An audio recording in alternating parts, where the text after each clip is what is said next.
you ever thought about how cool the possibility of AI could be? Have you ever been excited about the new developments in AI? Well, if you have, today we're going to change all of that. Today we're going to talk about how the world of AI is changing our reality here in society. So, let's first run through a couple of things that AI will affect. Our economy, first off and foremost. Secondly, it's going to affect our livelihoods.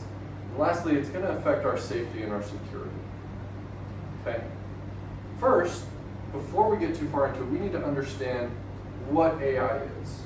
Okay? According to What is AI by Emmanuel Henry, AI is basically like the human brain. AI will learn piece by piece as prompted by human beings. This is called machine learning, where humans will interact with AI and tell it what to do. Next is deep learning, where AI no longer needs human interaction. It will learn and do whatever it needs to do to solve problems, to find solutions without any prompt from human interaction. So, let's start by talking about how this type of technology is going to affect our pocketbooks. First and foremost, the way that it's going to affect our economy is that we're going to see jobs change. Right now there are thousands, if not millions, of jobs in customer service jobs that we call into every single day. And think about how upset you are when you get a machine when you call it. This is going to be our reality. This is going to be what we're going to be talking to. Now, the downside is that once those jobs are gone and AI takes its place, those people are going to flood the job market. They are going to be searching and competing for the same jobs that you are, and it's going to make it very, very challenging. Our unemployment rate will go up, and acquiring the dream job that you've always wanted will become more and more challenging. The next thing that it will affect is data analytics and statistical jobs. Like I said, once AI understands something, it can continue to replicate over and over and over. So data analytics and statistical jobs where human mistakes happen often will also be eliminated because AI will be able to complete these tasks without the worry of any type of mistake. Lastly, we're going to see broadcasting jobs go away. People on the news, they're going to be able to create AI images of individuals, and then they're just going to be able to plug a story in, and they're just going to be able to tell the story. We're never going to get that human interaction when it comes to our newscasters.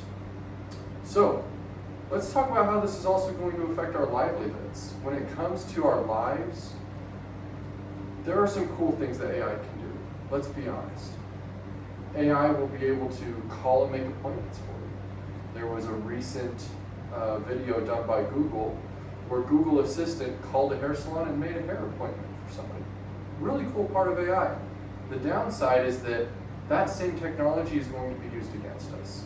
You're going to see scam artists using those types of calls to call us and pretend like they're family, pretend like they're friends. There was a story down in Southern California, down in San Diego. It's an elderly lady. She got a call from who she thought was her grandson. Turned out it wasn't him. But it sounded just like him. It showed up on the caller ID as him, but it wasn't actually him.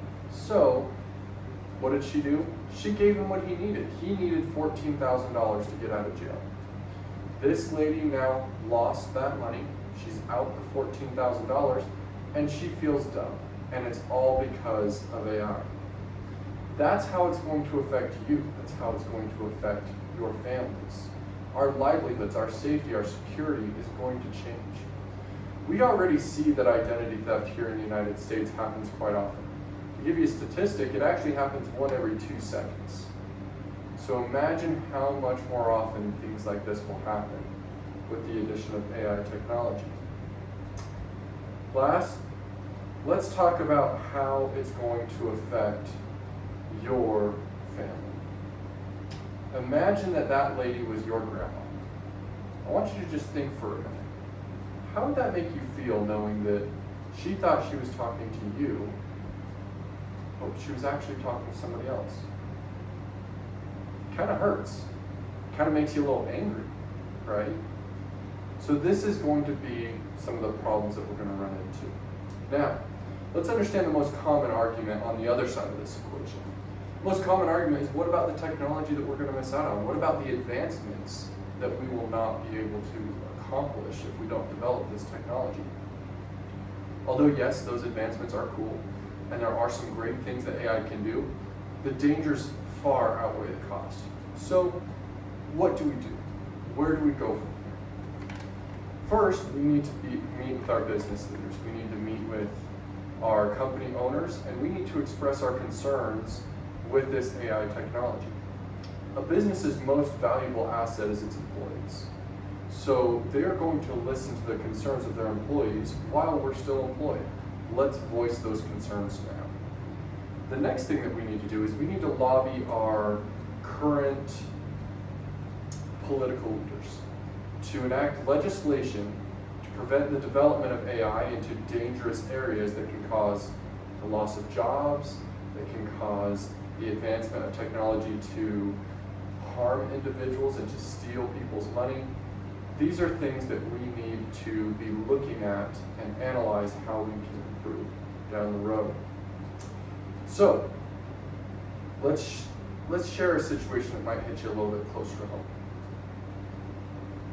Each day, you receive probably about 1 or 2 calls about your car's extended warranty. Nobody likes those phone calls. Those phone calls are not fun. However, those phone calls will become more and more and more frequent. They can come day or night because they will no longer need a person on the other side of the phone to call your phone number.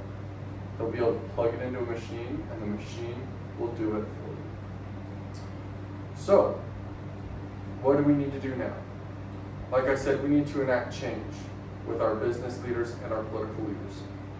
If we are unable to prevent the advancement of this type of technology, this will not only be detrimental to you and to our society, but to the generations to come. Your children, your grandchildren, and even their children. This will be a wave that will continue to grow until it consumes everything in its path. Don't let it consume you. Let's make a change.